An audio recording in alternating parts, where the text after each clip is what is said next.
One thing I love about a football season is the surprises that we see during the season. And this season, it just seems like every league has had a massive surprise within the standings. We all love an underdog story. So here's my surprises of the football season 23-24. So let's start off with the Serie A, and the biggest surprise has to be Bologna. I mean, Bologna. Now people are going to say Bolognese. No, we're not doing that on this channel. Bologna. Thiago Motta.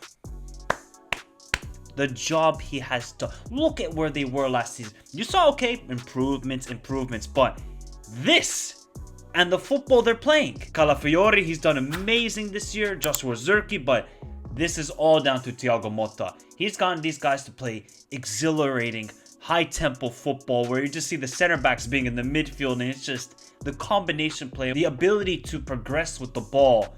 It's just lovely to watch. Like, Bologna are one of the best teams to watch this season, hands down. Look at the goal they scored against AS Roma away like 2 weeks ago.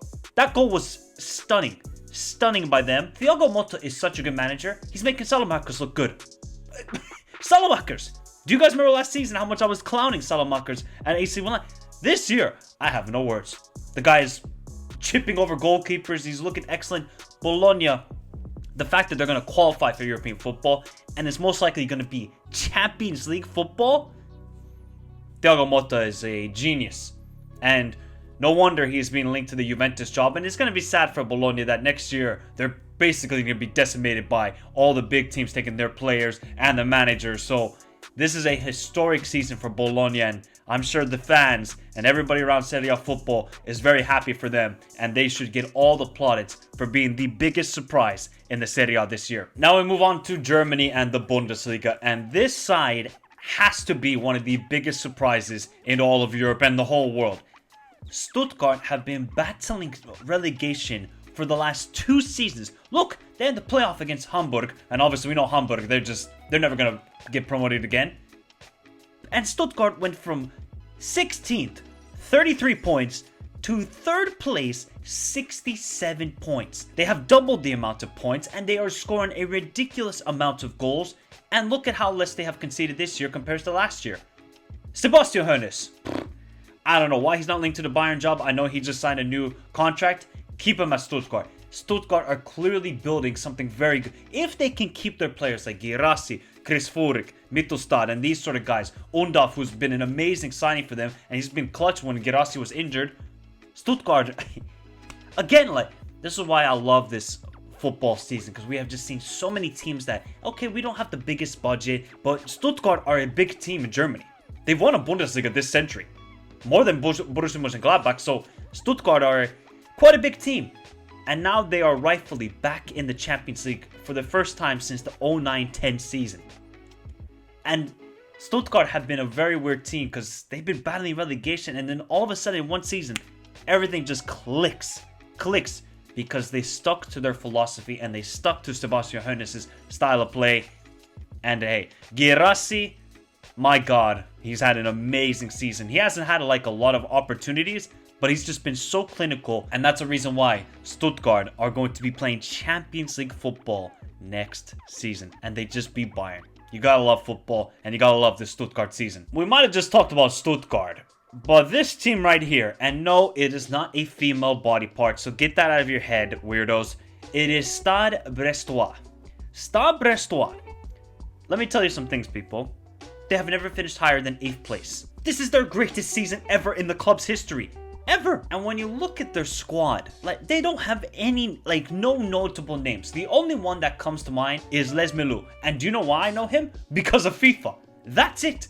Other than that, I don't know these guys. And I'm very much a football guy. I'm going to be honest. I don't know most of these players. I know Lala from FIFA as well. That is it. These guys are doing a football manager masterclass right here. And they're 3rd place and going to qualify for Champions League football, possibly. Like, even if they get 4th, that's the playoff round for the Champions League. So Stade Brestois, are they the biggest surprise in all of Europe? Yeah, we saw Stuttgart. Stuttgart have been a big team in Germany. These guys are basically nobodies. I mean, they are all the way in the west coast of France, in Brittany area. It is a beautiful area, and I had no clue where Brest was until I found out about this team and saw, wait, what are they doing this year? Well, Eric Roy was out of management for almost 10 years. 10 years. Yeah, I think it was sporting director of Watford and another team, if I'm not mistaken. And now he's come back into management and done this. This is fairy tale. And how funny is it going to be to see this team play in the Champions League and all you're going to just see is memes of female body parts? But shout out to Stade Brestois. Probably the biggest surprise in all of Europe. You're going up against Nice, Lille, Lyon, Marseille. Like, those teams have a higher salary and budget compared to Stade Brestois. And unfortunately for Stade Brestois, if they qualify to Europe, they can't play in their stadium, which is really sad. But no doubt about it, wherever they're going to play, their fans are going to follow. And shout out to them, an incredible season. And Eric Roy is no doubt one of the biggest overachievers with this team this year. Now we move to España and Girona. Girona, we did see some signs last year that they were playing good football, but not second place, not above Barcelona, and being the #1 team in Catalonia. That's Girona. Michel. Yeah, okay, people can say City Group. They don't spend ridiculous money, and obviously Savio is going to move to Man City. I wish Savio would stay. Savio should be staying at Girona, playing Champions League football and getting experience. But hey, that's a discussion for another day. Eric Garcia, Dovbyk, what a signing Dovbyk has been. Daley Blind is going to be playing Champions League football next year. Not Ajax. Daley Blind with Girona. This is another fantastic story. And people can say, oh, look at the links to City Group. I don't care. They don't spend crazy money like City. Girona had just done it based on the style of football they have played. And they have been scoring late goals. They have destroyed Barcelona. They're the kings. They are the rey of Catalonia right now. Or Girona, a small team. Michel is doing an amazing job, and they've already secured Champions League football. So we're going to see these guys, little old Girona, in Champions League football.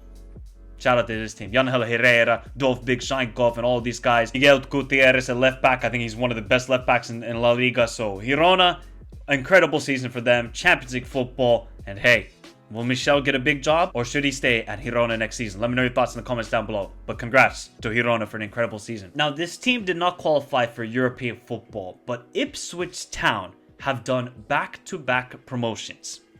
In a league where Leeds, Southampton, and other teams have a much higher budget than Ipswich Town, who just got promoted from League One. To see what they have done this year, they almost tried to bottle it themselves. Them and Leeds were just having a mid-off on who can bottle it. Leeds bottled it harder, but Ipswich Town and Kieran McKenna. Ipswich Town didn't spend a lot of money last summer, but you know what they did? Smart loan signings like Hutchinson and Sarmiento and these sort of players, and that's what helped them. A little bit more squad depth, a little bit more options off the bench, and Ipswich Town are back in the Premier League. What a story, man. Former UEFA Cup winners, former First Division winners. Ipswich Town are a very historic team. And it's funny now how the tables have turned, where Norwich were consistently in the Premier League, and now their rivals have done double promotions and are back in the big time. And Kieran McKenna, if Man United don't have a manager, they should be going for him. Yeah, they should be. I don't want him to go away from Ipswich Town. He should be getting exposure to the Premier League. And what the job he has done is simply astonishing. And that's why I love English football. You have these historic teams like Ipswich Town and Sheffield Wednesday, and now they're going to get the taste of Premier League football again. So shout out to Ipswich Town. Here's a couple more surprises, people. We're not going to go in depth on them. Aston Villa, Champions League football most likely. Unai Emery, what a job he has done. When he took over, they were a relegation team, thanks to Steven Gerrard. And Unai Emery has, they spend some money on Pau Torres and Diaby and these sort of guys.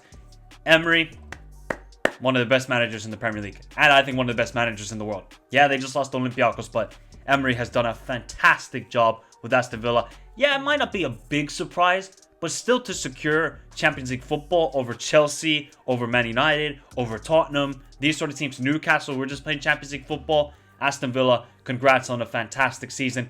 What about Heidenheim?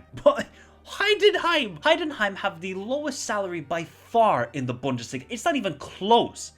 They are 10th place. 10th place.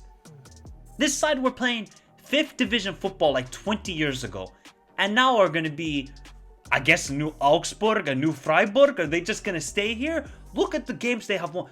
The greatest victory in the club's history was over Bayern Munich and being 2-0 down and winning 3-2. This is fairy tale. This is another football manager. Fantasy. This is Disney Plus, Nickelodeon, you name it. And Heidenheim also are one of the biggest surprises in Europe this year. Bournemouth, you could say, are they really big surprise? But considering how they started this year, not winning in their first 9 games, and Iraola, since then, I think they have like the 6th or 7th most points. Like, Iraola has done a great job. They've had a lot of injuries. Like, Tyler Adams the guy's just a medical patient right now. Bournemouth, great season from them. Maybe some people picked them to get relegated after they, maybe you could say, wrongfully sacked Gary O'Neill. But you just see, hey, we trusted Iraola, and he's delivering. So can Bournemouth build upon that and maybe get European football next year? We will find out. But fantastic season for them.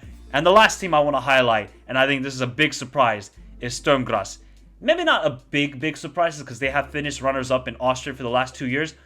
But finally, just like in the Bundesliga, the other Bundesliga that everybody forgets, the Austrian Bundesliga, is going to see a new team win the league, most likely. And that is Sturm Graz. After the decade of dominance by Red Bull Salzburg, Sturm Graz are going to end it. So shout out to them, and shout out to them ending the dominance. And you can even add Bayer Leverkusen as a surprise and all sorts of teams. But I want to hear your thoughts. What is the biggest surprise in football this season? Can be a team, can be a player. I want to know your thoughts in the comments down below. Remember to hit the like button, subscribe to the channel if you're new around here, as I'm covering everything football on the Michael Talks Football channel. And don't worry, the Euro previews and Copa America content is still continuing. Have a beautiful day. Stay safe in this crazy world. Until next time, adios.